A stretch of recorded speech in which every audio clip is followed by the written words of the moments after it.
Hey y'all, how is everyone doing for virtual learning in June? Life ain't so bad here. I will start off with a nice little caveat that I am a little under the weather. So if I go in a coughing spell, my colleague Nicole is going to take it from here. We're hoping to make this hour very exciting and engaging. We come to you guys from the AIM Institute for Learning and Research, a professional development hub, as well as a lab school right outside of the Philadelphia area. So really excited to be here with Patan, Pennsylvania based. And our goal today is really to talk to you about a lot of the work we've done in collaboration with Elsa Cardenas-Hagen, one of our research advisory board members, and on very tangible and accessible ways you can evaluate English learners in your classrooms so that we can get them where we need to go and really help support and stop some of the trends we're seeing both locally and nationally. We're going to go ahead and start off our session here today talking a lot about the research findings. It's a huge myth that research doesn't exist for this population, so hopefully we're going to do a little myth busting. We're going to get into some culturally and linguistically responsive MTSS models. We're actually going to talk about a model that I just saw advertised as a train the trainer model coming up here through Patan. So really excited about that. And finally, Nicole's really going to dive into those word recognition pieces. So to start us off, you are here in June, probably your first week of summer, and you are here because you want to learn about literacy, right? And we can't learn about literacy without framing the conversation about the urgency behind this work. So this is something that Nicole and I share often. It's the Barbara Bush Literacy Gap Map. Go ahead and scan this. We included it on the note-taking guide as well. But this is going to take you to a county by county link of adult proficiency rates in reading where you are, where you live. I like to show this because this was something I had to show a fellow board member to show them that this crisis that we talk about nationally exists in every community of our country, from the richest of the rich to the poorest of the poor, the farthest north, the farthest south.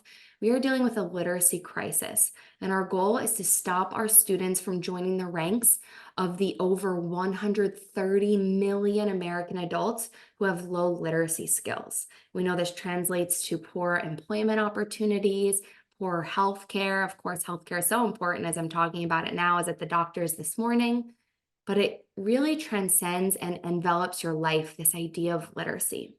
When we think about English learners, Nicole, how does this map relate to what we see with our English learner population?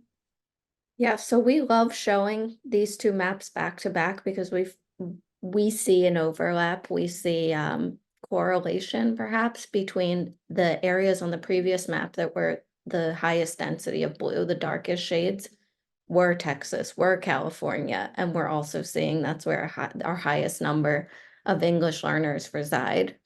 So we know that 10.4% of the US population of students are English learners, and that number is rapidly rising, right? Scary statistic, though, is that 3% of teachers have specialized qualifications for teaching English learners. So that means as these numbers continue rising, it falls on all teachers, general ed teachers, special ed teachers, EL teachers, all of us to have really this specialized knowledge of how we're going to support these learners and extend the strengths that they bring with them to the classroom, right? No child is a blank slate, but they have a lot to learn if they're learning a new language, and it's our job to make that available to them. So that's going to be the focus of this session. Just some statistics. Think about the students you work with, the English learners that you work with. There are over 400 different languages spoken throughout United States public schools, and the most common of that is Spanish. 77% of students speak Spanish. The next highest percentage across the country is 2.6% of students who speak Arabic, and then less than 2% speak Chinese, Vietnamese, and Portuguese. We've given this presentation a few times. We have people from all over the country sharing such a wide variety of those 400 languages being spoken in their schools, and it's extremely overwhelming at times. But really important to center us and think about the gravity of this situation.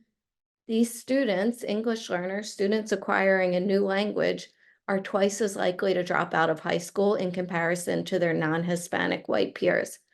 So we have a lot of work to do. Think about that Barbara Bush map, right? Twice as likely to drop out, meaning illiterate. And we're seeing that reflected on that blue map. So we have a lot of work to do. When Megan and I started this venture into how are we going to make this make sense? How are we going to synthesize all of the research that's out there, pay it forward, and make a difference, make this available to teachers so that they feel like they have something tangible that they can walk away with, they can do, they can make marginal shifts in their practice in order to really support English learners.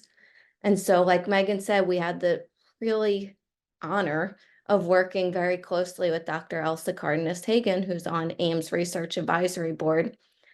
And we asked her, where do we start? How are we going to do this? There are so many languages. And we love this quote from her in her book, Literacy Foundations for English Learners, which is, sometimes as teachers, we feel so overwhelmed with, I don't know that language. How in the world am I going to introduce a whole new thing? What do I do?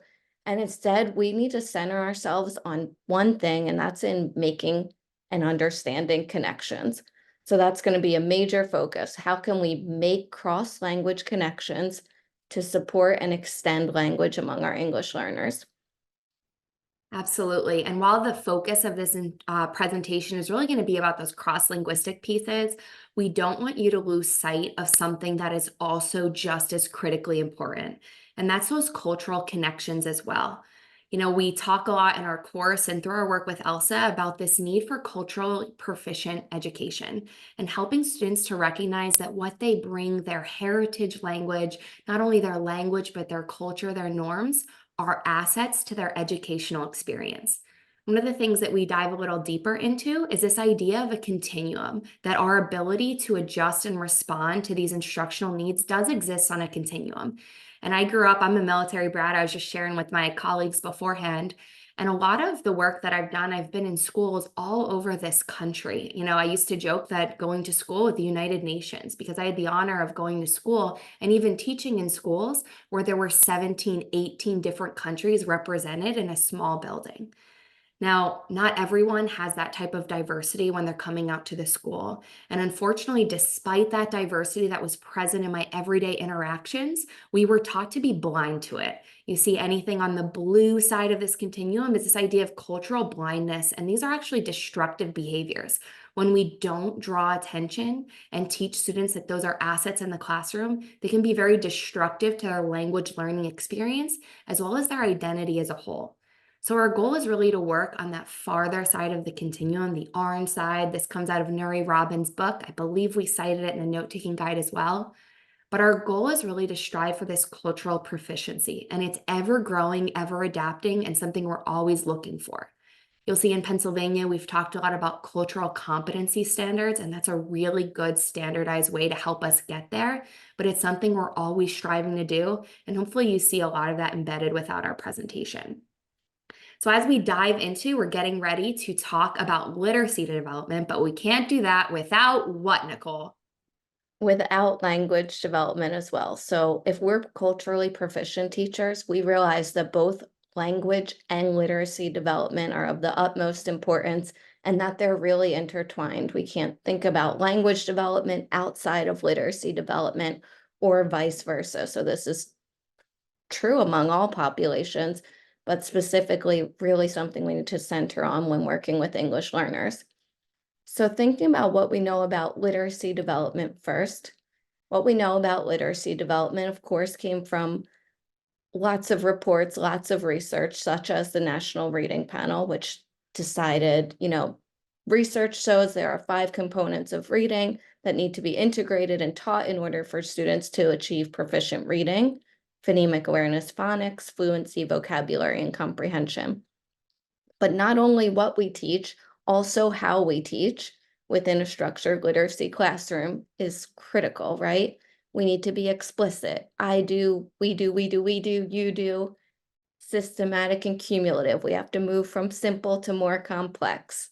Differentiation. How are we going to alter our groupings, our materials, our technology use for different students who have different needs? opportunities for practice and corrective feedback, right? Not feedback or correction, but corrective feedback, how we use questioning to prompt students to think about what they've learned and how that applies to reach a target answer. An effective instructional strategy is a broad term we listed here, but we'll get into throughout the presentation. So that was all good and well, right? The National Reading Panel not disputing that this is accurate information. But the problem when it came to working with English learners is that English learners, studies including English learners, were excluded from the research of the National Reading Panel. So it led to the teachers of these populations, the community surrounding English learners to say, no, that whole structure literacy thing is not for us. We weren't included in that research. We're going to keep doing what we do. You guys have fun with the structure literacy. So this really led to another panel synthesizing all of the research we do have on English learners, because as Megan said, it's a myth that there's not research. There is a lot of research conducted among English learners, and the National Literacy Panel on Language Minority Children and Youth actually affirmed that yes, English learners do need these 5 components of literacy integrated and taught to achieve proficient reading. And they will benefit from all of these structured literacy approaches listed on the right, in addition to 2 critical keys. One I already named from that Elsa quote, right? Cross-language connections is critical, but something we take for granted and really is going to make a difference is oral language development, prioritizing oral language proficiency and practice in addition to unlocking literacy. So overall, bottom line is that our approach to instruction is structured literacy for all students, including English learners, in any program model, structured English immersion, dual language or two-way immersion, ESL, ELD, whatever the program model may be, including general ed classrooms. We do need a structured literacy approach for all of these students, in addition to being really intentional in our use of cross-language connections and oral language proficiency. So you'll hear us prioritize this throughout the remainder of the hour. So if that's what we know about literacy development, well, what about where am I going to start? We're going to start with language development. We're going to build a strong oral language foundation, no matter what. So classrooms with English learners have to be the chattiest classrooms in the school, because we need that oral language foundation to be super strong. So that means we have both expressive and receptive language tasks happening throughout every period of every day. Students are engaged in both oral and written language, because oral language improves written language and written language improves oral language. So you see these 4 quadrants on the screen, meaning we don't have students just listening all day long. They have to be turning, they have to be talking. We don't have students just reading all day long. They have to be writing, they have to be speaking. So we see how we're going to be integrating all 4 of these quadrants into everything we do. That is because oral language is the foundation for written language. So on the screen, you see 5 language systems: phonology, morphology, semantics, syntax, and pragmatics. Quick review of what these mean, right? If I want students to have a strong oral language foundation, that means they have phonology in place, which means they can articulate sounds correctly. They can break words into syllables so that they can decode long words, or so that they can say long words correctly. Morphology, they have an understanding of prefixes, base elements, suffixes, to use words effectively when speaking and to understand words that they come across when listening or when reading. Semantics is also word knowledge, right? How we use words precisely and how we make meaning from words, again, in listening and reading. Syntax is our ability to place words into a specific word order to form a cohesive thought. So it's often grammar and mechanics and all of those that fall under syntax. And then pragmatics being the use of language for social purposes. So pragmatic norms can differ by culture, and again, are something that students need to practice and develop in their oral language to support their work down the line with comprehension and written language. So, if I want to know how can students gain a comprehensive view of their language strengths and needs across those 5 language systems, what are we recommending, Meg? Sorry, I was muted from my coughing. Well, what we really need are 2 critical areas. This is a big part of our work with ELSA. First is something that you should be all too familiar with. It's a home language survey. We've taken what is required by government standards and elaborated on it more just to capture those critical oral language elements. We also are going to make sure we need a formal language sample that we're going to get into a little bit further protocol with ELSA. So let's go ahead and take a look at that home language survey to see what our students are coming to the classroom with. You're probably familiar with those first 3. They ask that primary language in the home, they ask for the language most spoken, and the language the student first acquired. So take a look at some of these other elements on the language survey and take a peek at what other information we can gain from this. I'm going to give you about 30 seconds. Send a direct message to Nicole or I in the chat about what other information we can gain from that survey. I wish I had that Jeopardy music, Nicole.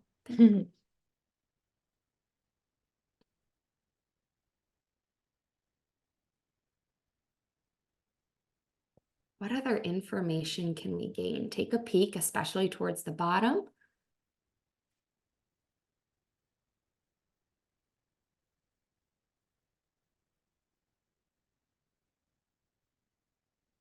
Okay, I'm getting some previous languages of instruction, languages spoken in their home.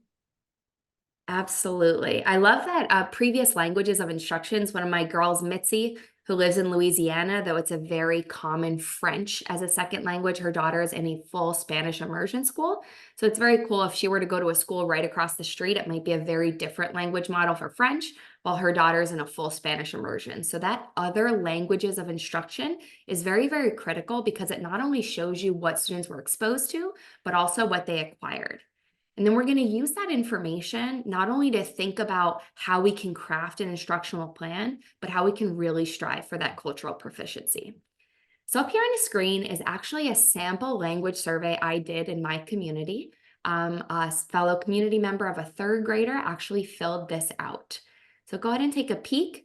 We'll talk about it from a high level. You really notice that first part, if they ask for primary language is spoken, you'll notice you're only getting a little bit of information. But as you go down a little bit further, you're able to see that the student at hand is not able to read or write in English at this time.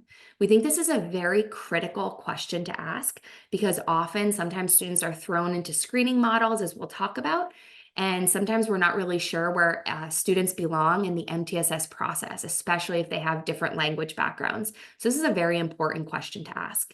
You also see that they have a multitude of languages that they can hear and understand at the home and different preferences for how they communicate as well. So we have up here on the screen just another example of a home language survey. We were going to have you break out in groups, but we're going to give you about a minute for this one just because we have a lot more learning to get to. And I want you to just take a peek at this language survey.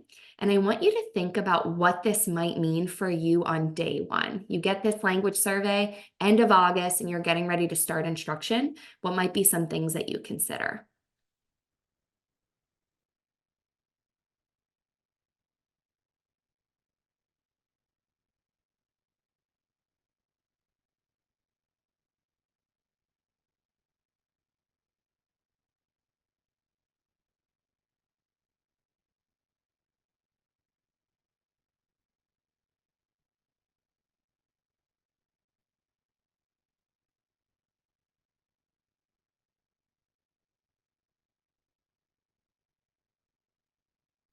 Okay, Nicole, terrible with time because I am not a math girl, but what do you got for us? That was quick. Okay, perfect. So we got one here that says, I appreciate the specific questions of what they speak with friends. That is very interesting, right? That they could be speaking something different at home than with friends. We also notice that student understands an additional language and hears additional language, but it's not something that they read and write. Interesting again that they can read in English, but they're not writing proficiently in English. Yeah, I love this one because it really, sometimes I question if they had a whole, where they live that they got this type of instruction. So this was an international student who did come. So that gave, very interesting context. But I really like the element of languages that are spoken most often in the home, yet languages that are understood. So being able to answer directions and carefully throughout different languages is very interesting to me. So it kind of brings us to a really important point. So, this child that you just saw is coming to the school with a multitude of language experiences. And we're going to start you with a truth or fib here. If you only teach English, and that's what I would only teach because I don't speak another language fluently, that would mean that students in my class should only practice English at home. What do you think? Truth or fib? Lots of fibs coming in. Awesome. Yes, absolutely. Tons of fibs. You're right. Ridiculous. Believe it or not, lots of fibs. But what I love about this, and I illustrate this, not only is it a fib, and it's commonly shared in the education community, but I live in a community. I have lots of families who speak other languages in the home, and they're afraid to tell the school that they speak these other languages at home because they think it might impact how their child is placed in the classroom and how they might be seen in the classroom. So not only is it a myth among educators, but it's also a myth among families. So it's very, very important to dispel that myth and let families know that knowing those other languages, speaking, reading, writing those languages actually supports their development of English. But of course, I teach English only. I've been a reading specialist and coach. I've only ever taught English. And my goal here is to help students acquire that English language for academics. So how do I know what skills they have in English? I know they have these amazing other language skills. How do I get there? Well, we're going to use something called a formal language sample. And if you got a pen out, write this down. We're big believers in key big areas and takeaways. This is going to be one of them for you. It takes just a few minutes. Here's the assessment. It's nothing you need to buy. It's nothing you need to print out. It's all you need is your phone and a pencil and paper. What you're going to do is capture for your student 50 utterances. So you're simply just going to ask a series of open-ended questions to get this child talking. Seems like a novel concept, right? So many of us are used to these WIDA assessments where you get broken into proficiency scores and you get a 3, a 2, a this or that and the other thing. While those are critical starting points, this assessment is going to come in to tell us diagnostically the best way to move that child forward. So consider this something that you can do in addition to be more diagnostic and prescriptive in your instruction for ELs. So you're going to start off by collecting 50 utterances, meaning you're going to talk to the child. What a beautiful thing. And this is going to be through a series of open-ended questions. So here's some examples up here today. You see a couple of them off to the side that are more close-ended, where a child might only say one response. How are you today? They might say, good. Do you have any siblings? One. What's your name, Megan? Our goal here is to get them to talk as much as they're able to in that English language. So these open-ended questions and having kind of an idea of what you want to ask is going to be really critical here. You might ask questions like, what did you learn today? Or tell me about your family. What do you like about superheroes? And of course, this bottom one, what is your favorite subject? Instead of math, you can say, what did you like about math class today? Those little open-ended areas are going to help you collect the best utterance possible. And once you collect those utterances, you're going to be able to identify skills and set goals based on the language features present in that child's language. So let's take a look at one of these. This is an example of one that I did with a native Spanish speaker named Sophia. So every utterance was collected verbatim. You have this data for you as well in your note-taking guide. So your goal, once you've collected 50 utterances, I put it in a pretty chart here, but it's to count all words shared. I did all that math for you, took forever, 84 words, right? 84 words, divide that by 50 total utterances, 50 chances they had to speak, and we're gonna get to 1.68. So you're probably like, all right, Meg, 1.68, well, what does that mean? That's just like the WIDA giving me a 2 or a 3 or 4, right? Well, that 1.68 is letting you know how many word responses the child is using. And it helps you understand where on this continuum or this sentence hierarchy they are in their oral language when speaking. So you can kind of look based on what we saw about Sophia. We can see a few things present in her language. I'm going to shoot back just in a second, but I wanted you to really get this idea that we really do build on language. We're not speaking complex sentences to start. We start at those one-word responses, and then we gradually build. So if you look all the way back at Sophia, what are some things you notice about her responses? Is she speaking in verbs? Does she use nouns? Does she have subject predicate? Go ahead and tell us in the chat some things that you notice. You could chat Nicole or I. Thank you both for chatting us. We appreciate it. Sometimes we feel like we're talking to each other, so it makes it more fun. So we have 1 and 2 word phrases, some simple sentences, but a lot of single words or phrases. Absolutely. You even see some of these where I didn't do the best job at answering or asking some of the questions because I got a hard no. This is another thing too, you notice with Sophia or with these other language samples, it doesn't have to be 50 in one sitting. You can see sometimes they get a little tired towards the end, simply 50 utterances throughout the school day. But you're right, we are seeing a lot of subjects. We're seeing Luis, we're seeing mom, we're seeing girl, and we are seeing some verbs, draws, cooks, things of that nature. So I would go back to this and see that, we are starting to see some of those parts of speech present. And then from there, we're able to really think about where she falls in this stage of language production. So in Crashing stages, we would probably say she's at about that early production. She's able to speak some short answers, 1 to 2 phrases, and then answer some basic who or what questions. All right, so that means a couple things. What does this mean for our instruction? Well, for our instruction, we're going to think about that sentence hierarchy we were just talking about and think about where we can go to continue to model sentence production for that child. So an example here might be if the child is using nouns, you might teach the child to use pronouns to replace nouns. That might come out of your scaffolded responses. We talk a lot about scaffolding, but we don't talk enough about how to perfectly scaffold that response to be very diagnostic and prescriptive. For our girl Sophia, she was doing a lot of that. You notice she was saying he runs or she good, she nice in some of her responses. We also saw Sophia starting to add some articles before nouns, which was really, really critical.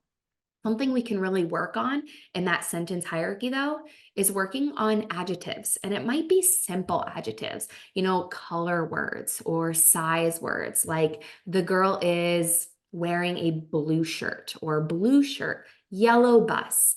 She is tall, he is short. Some of those simple size words or color words may be really helpful to get them to add adjectives before nouns as describing words.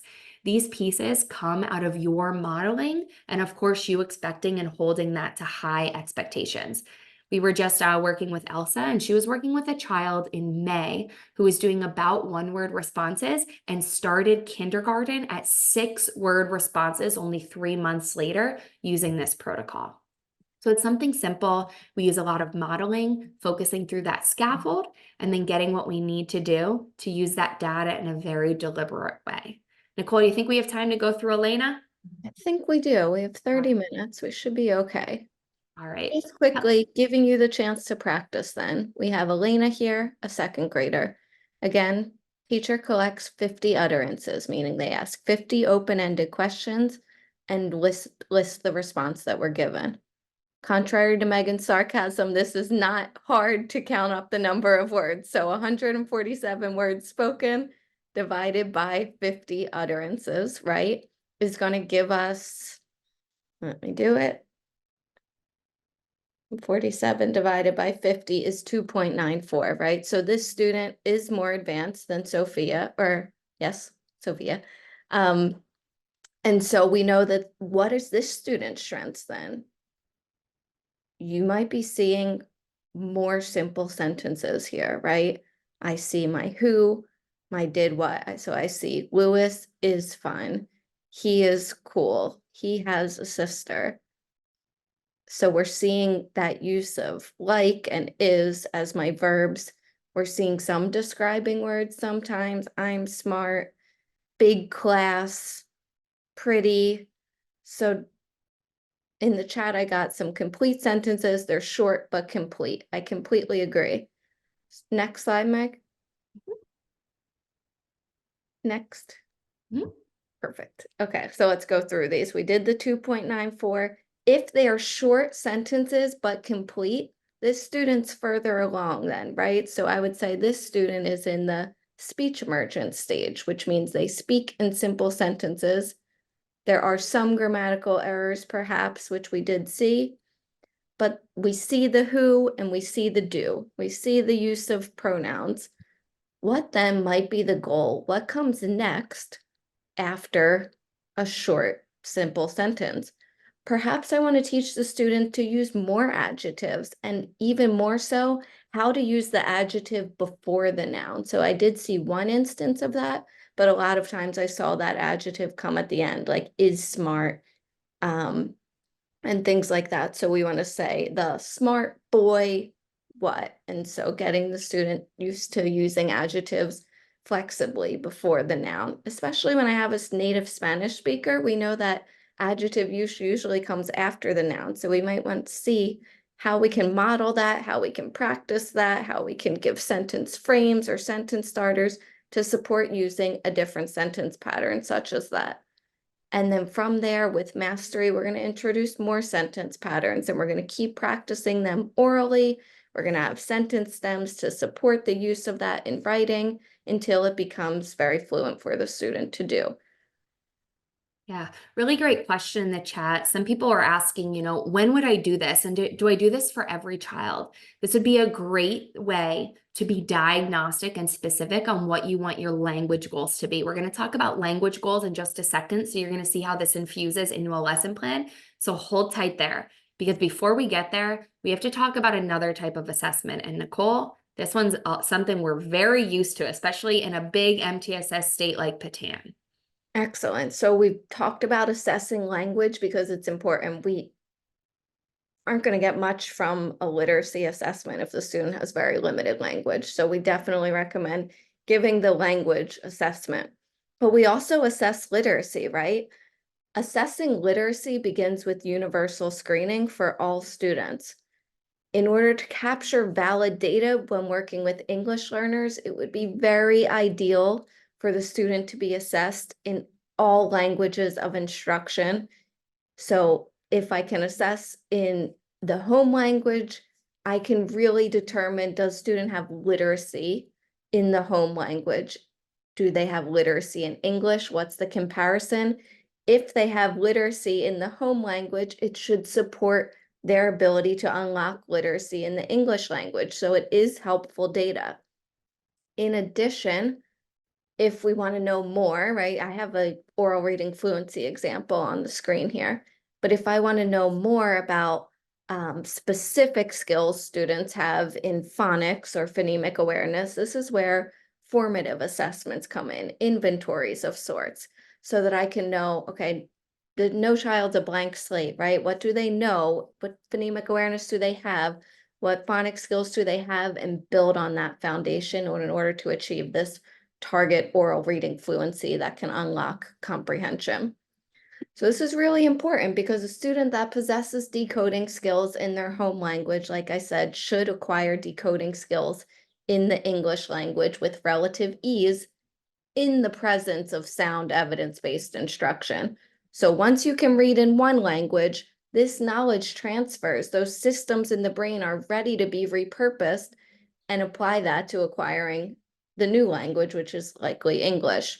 So once you can read in the presence of evidence-based literacy instruction, in the presence of structured literacy. Yeah, so I love this, Nicole. We talked a little about assessment, the importance of assessing both language and literacy and being very deliberate in using those assessments to drive instruction. But we also recognize that we live in an area where these assessments are driving everything we do in our MTSS world. We just came from New Mexico. They call it MLSS. Some people are still using RTI. Whatever you call it, you are using some type of tiered model to support students. And if you're not, I'm pretty sure it's illegal. So tell us you are. But overall, our goal here is to be very responsive in this MTSS process and make sure we are including English learners throughout those tiers of instruction. So what we're about to show you is something that came out of a study, the United States Department of Education, Project LAY. This project was principal investigator Julia Esparza Brown, as well as Amanda Sanford, conceptualized what this looks like for MTSS.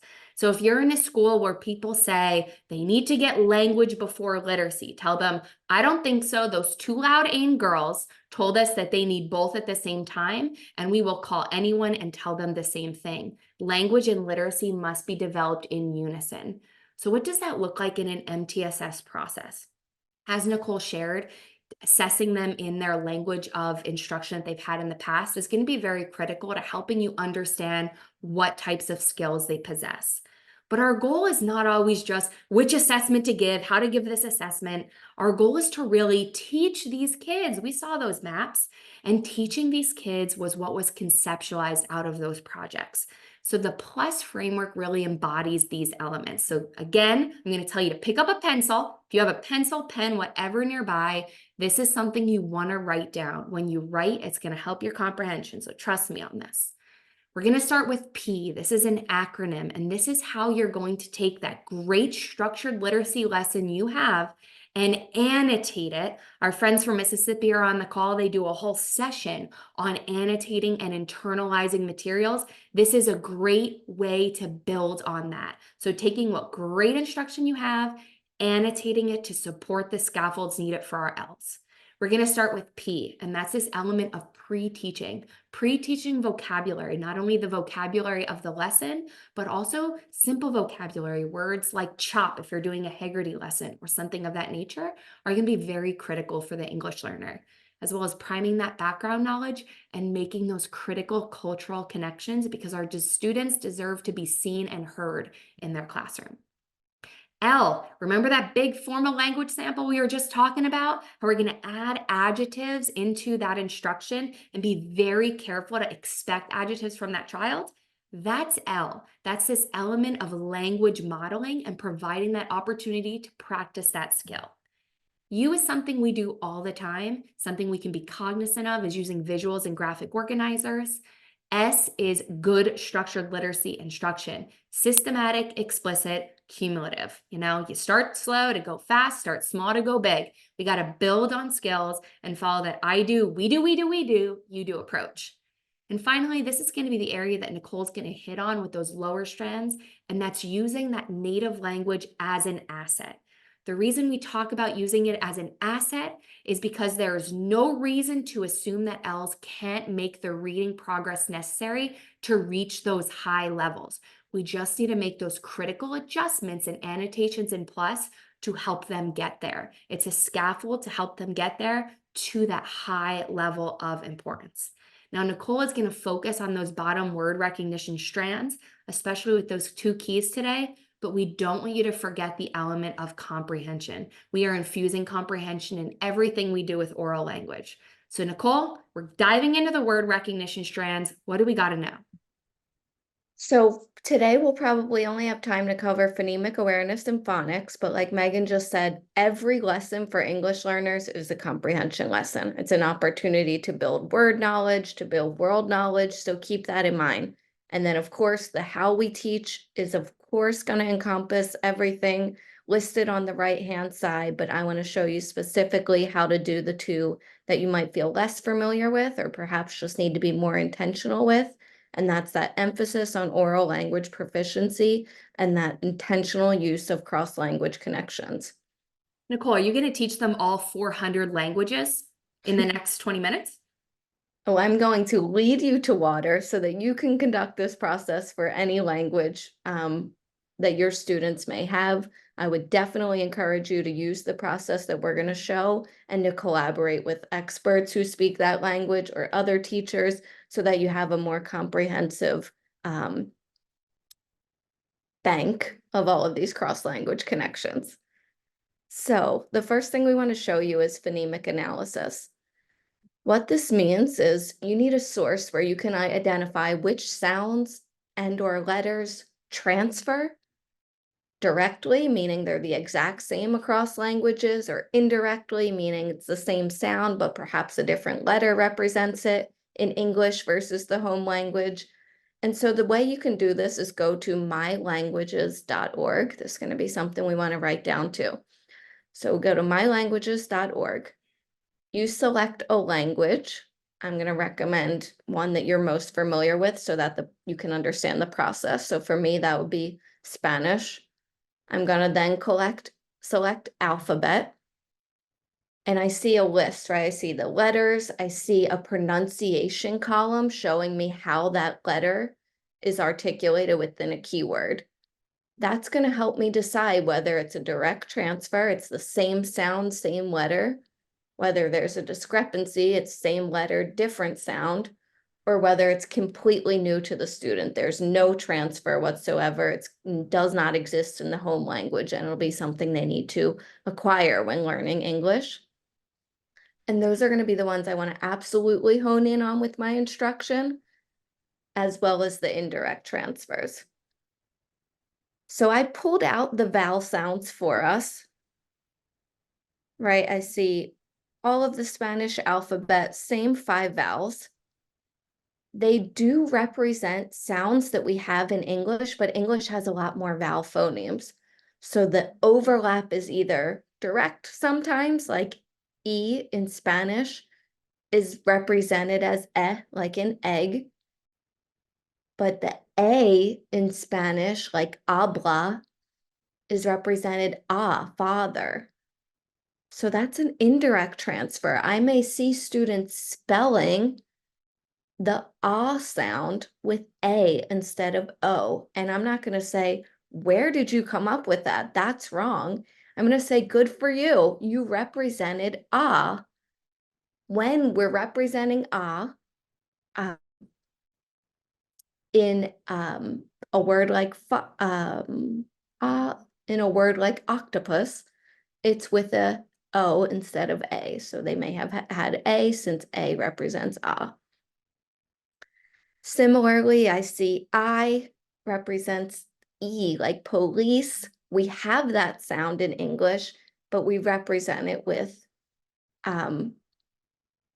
the long E, and E can be represented with a variety of graphemes in English, which would be confusing for a student whose native language is Spanish.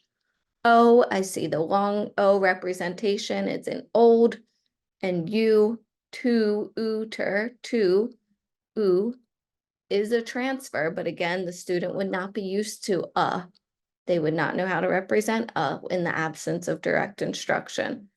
So this really helps me to see, okay, there are a variety of graphemes and phonemes, sounds that the student will not know, right? The student's going to require perhaps instruction on how to pronounce these sounds if their articulation's off because it's a new sound to them. They're definitely going to have a lot to learn in phonics because there are so many varied representations of these sounds that they haven't yet learned. And so this helps me clue in, okay, when I'm teaching vowels, I know where am I going to spend a lot of energy, where am I going to spend the least energy? Least energy, for example, with the letter E representing because the student likely knows that if they have literacy in their home language of Spanish. Similarly, we can do the same process for consonants. So here you see we've also coded consonants that overlap are direct transfers. We put a box next to or box around. This means I'm not going to spend a ton of time teaching this. Yes, we would represent with M and P with P, and the student would be quite familiar with this if they possess literacy in their home language of Spanish. However, there are sounds that do not exist, like j and h, and can have some variations attached. So I know, okay, when I'm designing phonemic awareness lessons, when I'm designing phonics lessons, I'm going to really choose sounds that these students are least familiar with to give the practice. And that's part of being culturally proficient, being really intentional with that planning to understand where are the transfers not happening so that I can hone in on those, so that I can be diagnostic and prescriptive. So what is this going to mean for phonics and phonemic awareness lessons? Let's give you an example. Here you see, I'm thinking about a phoneme segmentation lesson.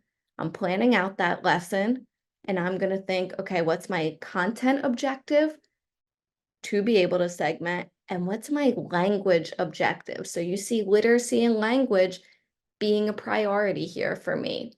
For this particular student, they're in that early language acquisition in English. So I'm requiring only one-word responses. I'm holding them accountable that they can respond in one word. I'm going to make sure that they do that. Say I'm teaching phoneme segmentation for the first time. Well, segment might be a critical vocabulary word I need to pre-teach. So how I'm going to pre-teach it is going to be with the student's home language. I'm going to strategically use their home language to show what I mean. I'm going to model it, do that language modeling I do, some we do together before they have a chance to respond and segment. How am I going to use visuals? Well, I'm going to use Alconin boxes so that I can show the concrete representation of segmenting, of breaking words into individual sounds. How am I going to be explicit and systematic? I'm going to start with just 3 sound words before we do 4 sound words in a different lesson, and even further down the line, do 5 sound words. Let's give an example then. For my I do, like I said, I want to teach the word segment. I want to even teach what the routine is. So I'm going to use sol. I'm going to use the Spanish word for sun, and I'm going to segment it. Watch me segment this word, and I'm going to move my chips. S, o, l, sol. So the student's seeing what it means to segment. They're seeing that concrete representation of each sound. They know all the sounds I said. They know the word because it's strategic use of their home language here to teach this new routine. Maybe I'll do some more and then we'll come to a we do. Now I'm going to give them the word tooth. And we're going to segment it together. We're going to say t, ooh. I'm going to draw attention. Everyone say tooth. Tell me the last sound in tooth. See, my tongue is behind my teeth when I'm saying tooth. And I'm drawing attention because I know from my consonant analysis that this is a novel sound. This is a student that does not, this is a sound that does not exist in the home language of Spanish. So I'm going to hone in on that. I'm going to be intentional in choosing a word that has that sound. I'm going to also make it a vocabulary lesson. I'm going to say, point to one tooth or show me your shiny tooth. And then I'm showing shiny tooth. Shiny describes tooth. So lots of ways I'm going to make this really a syntax lesson, a vocabulary lesson, a phonemic awareness lesson. I may give an example. Wow, you all have shiny white teeth. Teeth is more than one tooth. Your whole mouth is full of teeth. And again, building up all of that language real quick, real naturally.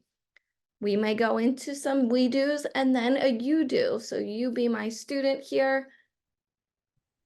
Oh, We're past. I skipped out the you do because I no wanted to worries. get to an important consideration. You talked a Yes. lot about cross-language transfers, Nicole. And one of the things in Spanish is they have the letter J, but Nicole, what sound does that J make in Spanish? Great job. It makes that H sound. So a big area that can support English learners and an area that's continuing to being researched is using embedded mnemonics like you see here to scaffold that experience. So rather than just using a keyword approach to teach students that new sound, not only are you going to teach the articulation, but you're going to teach the shape of the letter. Notice here that jump is in the shape of the letter. You notice how the boy's legs are kicking back and his arms are reached up high in the shape of the letter J. We might introduce J this way and use it as a scaffold. Talk about the first sound in jump is J. Then over time, just as all keywords do, just as all of those little manipulatives for sound boxes are, you get rid of them. They are scaffolds. Just like scaffolds on a building, they get removed. And they get removed to that bare letter as necessary. We need to get students to that phoneme level, grapheme level correspondence immediately, as quick as we possibly can. So if the student, once they've acquired that sound, especially a new sound in a new novel sound in English, we're going to remove that. And if they need it, bring it on back. Okay. That's really going to help scaffold phonics instruction. And using that plus model is going to be really, really helpful. So once we've taught them that basic phoneme grapheme correspondence, what comes next? Someone tell Well, me in chat. Or tell Nicole. yep. So we know we moved from the sound level to the letter level. We now want to use letters to decode. Yay, decoding. All right, well, truth or fib? We've done a lot of work with Linnea. Students can't read words until they've learned the whole alphabet. We got to do that letter of the week for 26 weeks.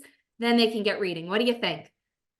Lots of fibs coming I in. got like 14 chats in like seconds. Of course, this is a fib. You can start blending instruction right away, okay? So we might start blending instruction with this type of word. An English L may say have, so that's why it's critical. We have to compare a lot of this to meaning as well. But if we did that necessary scaffold, Nicole, what are they going to say? Jab, right? Jab, of So course. if I had to, I could show my letter cards, my mnemonics. And of course, to support them, I always want to connect language to meaning, right? So we can show Rocky, we are two Philadelphia girls, Rocky jabs. What else? Jab could mean I go to the doctor, I get jabbed with the needle. And so showing students multiple meaning words is another great practice for English learners, using them in a sentence whenever possible, right? The doctor jabbed me with a needle. Perfect. And we can, of course, manipulate words as well. We can change that initial j to a ol. We get lab. Notice this is done in the presence of graphemes. We're not doing this oral only. We're doing it in the presence of graphemes. Once we've taught lab, of course, we need to go further, connect that to meaning. And of course, we have an adorable lab here, a lab where someone is conducting science and lab results. So lots of different areas here. So of course, we want to give you an opportunity to try. Here is a great structured literacy lesson. Pretend we pulled this right out of a high quality curriculum. This is actually pulled from our PSL practitioner's guide. We're going to give you about a minute or two. We want you to think about those plus elements we've been talking about. We put the examples right up here. We want you to think about where you could adapt this lesson. Remember, we're not buying the plus curriculum. We're not buying a brand new curriculum for L's. We're simply adapting good instructional practices and annotating right on top, figuring out how to make those adjustments. So we'll give you about 2 minutes. Feel free to put some ideas in the chat for each. So an example for P might be pre-teaching vocab. Nicole gave us a great example of that with segmenting. Make sure they understand the skill we're about to teach. See if you can figure out some of those other pieces. And if you really want to challenge, see if you could focus on that bottom S.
Nicole, you know what I love about using an AMPSL lesson? It's already systematic and explicit. So check, that's done. The first S, done. I love stuff that makes it a little easier. This is why high quality curriculum is really critical. So let's show our ideas here. P, we want to pre-teach routines. I want to pre-teach my blending routine, pre-teach my segmenting routine, pre-teach what happens when I hold up a grapheme deck and I'm expecting a response. So all of these routines are expected and need to be explicitly taught. I'm going to look for strategic use of cross-language transfers. Which sounds transfer, which don't. So you see we're highlighting that sh sound. Novel does not transfer, need to teach it. Language modeling. Perhaps I'm not only going to have students read these words, but we're going to practice using them. If there are any adjectives here in the words we create, perhaps we're going to practice using a describer before a noun, before a verb. So not only reading words, but can I make this a quick syntax practice? Can we use any words in a sentence like tall? The tall student runs. The tall man runs. You use visuals. Well, this is interesting in our sentence reading. Perhaps there's something the student's not familiar with, like buff the van. What does that look like? What's a van? What's a synonym for a van? How is a van different from a car? All of these opportunities here. And again, like we said, systematic and explicit is a given. We're moving strictly through closed syllables before we bring in any words that have additional syllable types. Well, by golly, Nicole Ormandy, we sure covered a lot. We talked about formal language samples. We got into plus. We talked about the importance of that cross-language connections. And we even showed an exemplar phonemic awareness and phonics lesson. But we can't forget really briefly that last component. And of course, that's fluency, one of the most critical components for our English learners. We're not going to get a whole lot of time to get into this. We learn a lot about how to analyze these, but something we really want you to keep in mind is just that cultural lens when you're, doing your DIBELD assessment this year. There are a lot of screeners. I believe Acadians just put these protocols in place to address some of these dialectical and translanguaging differences.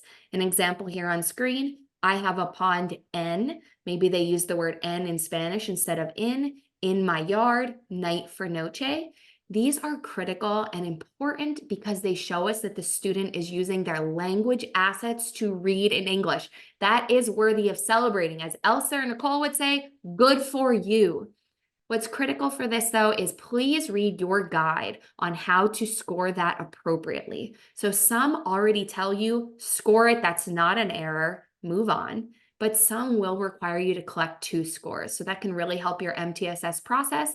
A child here, seemingly would have tons of errors if we strictly looked at that English base. But if we look at it from that cultural lens, we see that there's not a lot of errors present, and it's simply a lot of translanguaging present that we'll see a lot in some of these oral fluency samples.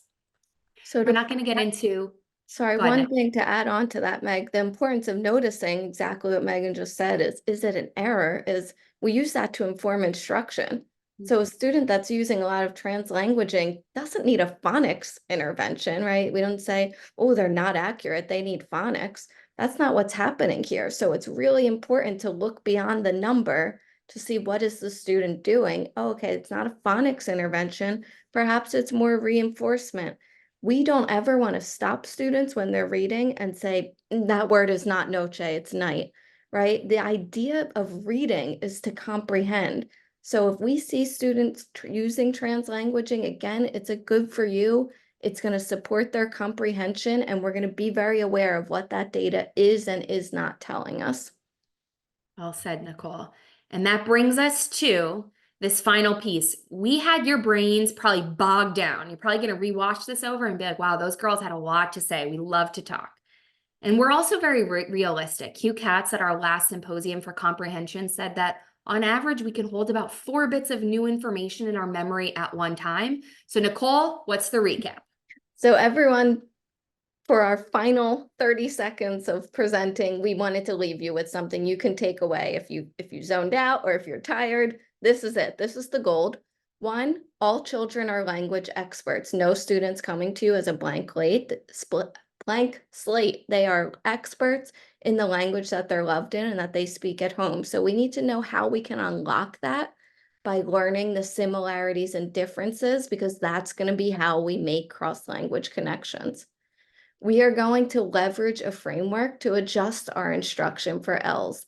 These marginal shifts in allowing us to apply culturally responsive instruction is using the framework plus or something similar that really prompts you to think about what are the annotations and adjustments I need to make to really leverage and unlock language and literacy for Ls.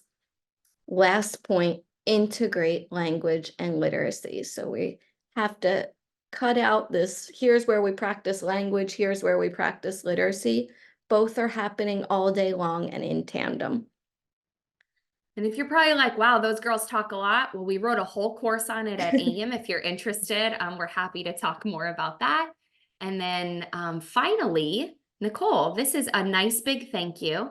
We'll share our references upon request if you reach out. And last but not least, coming soon, hopefully by fall, but you never know, life is busy. We are launching our very own podcast called Reading Recess. So if you're not sick of us after today, we would love for you to join in 30-minute snippets of reading research made fun. We thank you so much for your time, and we are open to any questions that you may have. Thank you.